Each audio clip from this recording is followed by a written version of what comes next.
What's up, everybody? Good morning. This is it. This is the final time we will be doing this season because the college football regular season, as it was, is now over.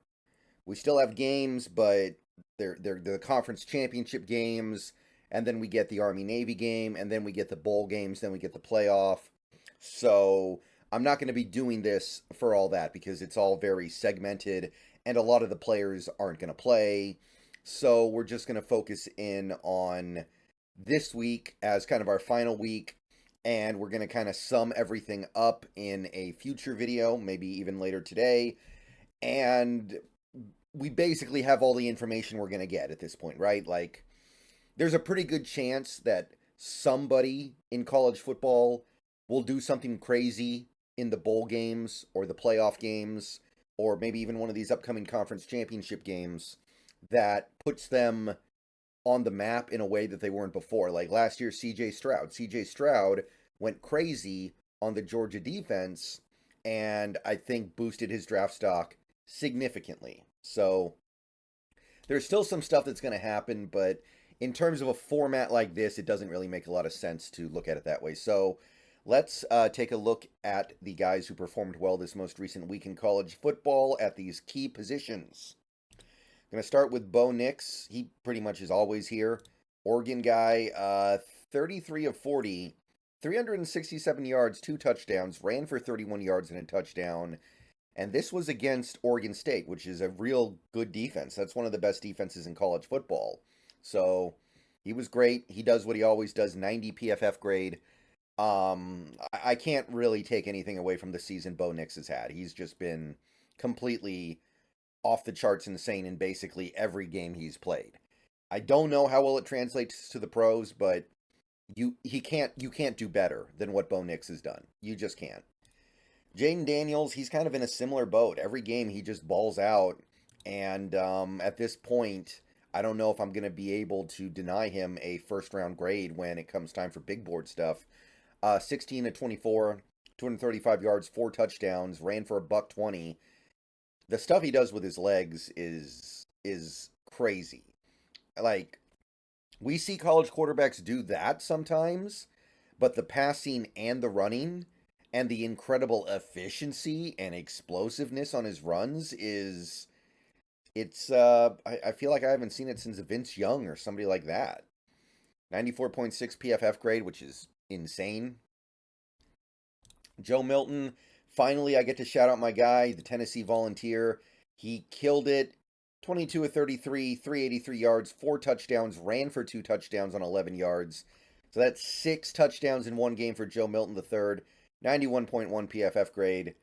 Put that one up on the shelf and feel pretty good about it, Joe Milton. These last two, it was tough. I couldn't find a lot of standout quarterback performances this week. So I decided to give Tyler Van Dyke some attention because he really hasn't been good this year. 290 yards, 2 touchdowns. He did lose a fumble, but Miami actually played a pretty good game. 70.4 PFF grade, worthy of credit for sure. So Van Dyke finally gets a little bit of love here. Too little, too late. And Jalen Milroe of Alabama, I got to give him something after what he did against Auburn, hitting the 4th in season, 31-yard touchdown. Some people think he's a pro prospect. I don't know if I see it. I'm not seeing any reason to believe he's going to be good in the pros, but this was a good game, and in a week like this, he stood out positively. 260, 2 touchdowns, ran for 107 yards, 81.3. I don't know. Some people are high on him. It's not like a Dylan Gabriel situation where everybody knows he's just a college quarterback. But I don't know. I'm not there yet with Jalen Milroe, but he had a good game this week. That's it for the quarterbacks. Tight ends was thin again, honestly. Like, I was not crazy about what we saw from the tight ends this week. Theo Johnson had one of his best games. 84 PFF grade, 60 yards and a touchdown on 4 catches. Pretty good. Ben Sinote of KSU had maybe his best game of the year. He did pick up 1 penalty, but he more than made up for it. 10 catches, 136 yards, a touchdown, 81.2 PFF grade. None of these tight ends we're talking about in this video, by the way, allowed any pressures as pass blockers, by the way. Most of them barely pass block, but worth noting. McAllen Castles, the Tennessee tight end, he never really blew up the way I was hoping for this year, but I still like him.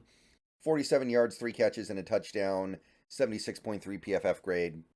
Pretty good. Definitely got something cooking over here with McAllen Castles.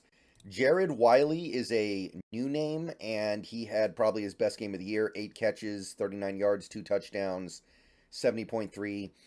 He is making a kind of last-second push to be one of the drafted tight ends. In this class that has had a lot of players really disappoint this year, like Gadsden the second got hurt early. The Iowa guys got hurt. He's making some headway. And just because I needed 5, Jatavion Sanders, 3 catches, 45 yards, and that's about it. All right, so interior offensive line, Jordan Morgan once again stars for Arizona. Again, he is a guy who may play tackle in the NFL. I don't know. We'll see if he makes the move or not. He did allow 1 QB hit for Arizona, and the running game of Arizona did not exactly stand out in this game, in fairness, but their offense went off. They dropped almost 60 points. Fafita, or however you pronounce his name, threw for like 600 yards almost. And Jordan Morgan's a big reason why. 81.7 PFF grade. He's really moving up the charts this offseason. Or this season, excuse me.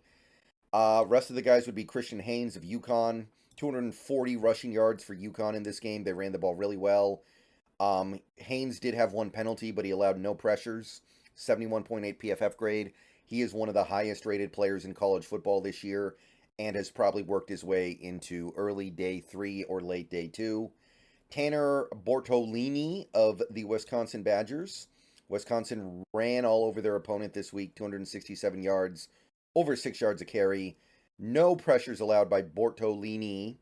59.8 PFF grade is not great, but when Wisconsin is this dominant on the ground, I'm going to give Bortolini a shout out because he's their center. Zach Frazier, WVU, same basic idea here. 250 rushing yards, almost 7 yards a carry. No pressures allowed by Frazier. 67.1 PFF grade. Gotta give credit where credit's due, even when the grade isn't stellar. If a team is doing this offensively, something's going really well. And finally, Jackson Powers. I struggled to find a 5th guy. Oregon ran the ball fairly well against a really good defense in Oregon State. 4 yards a carry. Jackson Powers allowed no pressures. By the way, Jackson Powers has allowed 1 QB pressure the whole season. 71 PFF grade almost. He's remarkably steady. So Jackson Powers, he was not on my radar until recently, but he is definitely going to be a guy in this draft. It's not a very good center draft anyway. Okay, now we flip on over to the defense here. We're going to start on the defensive line. I want to open up with Chris Jenkins because Chris Jenkins doesn't put up monster numbers in the way that some defensive linemen do. So I haven't talked about him that much here, but I really like Chris Jenkins. And it's too bad that this format doesn't really allow for a guy like Chris Jenkins to show up super positively. Like in this game that Michigan won against Ohio State, he had 5 tackles, and that's it. That's really all that can be said. He had a good PFF grade, 70.9, but Chris Jenkins goes beyond the stats. He really does. And I do want to make sure I mention him here at least a little bit before we move on. Ibogbe of Alabama had another good game. I don't know if he's going to be a super late round guy anymore, but it seems like every game he's making plays. 4 tackles, including a sack. 71.5 PFF grade in Alabama's big win over Auburn. Late push, end of season here for Rook Orohoro of the Clemson Tigers. Really invisible for a while this season, but he had a good game this week. 2 tackles, a sack, 4 QB pressures. Clemson only allowed 2.4 yards a carry, 170 total yards. I think they played South Carolina. 7 points. Rook had an 82.4 PFF grade. He's coming along nicely here. Jerzan Newton of Illinois.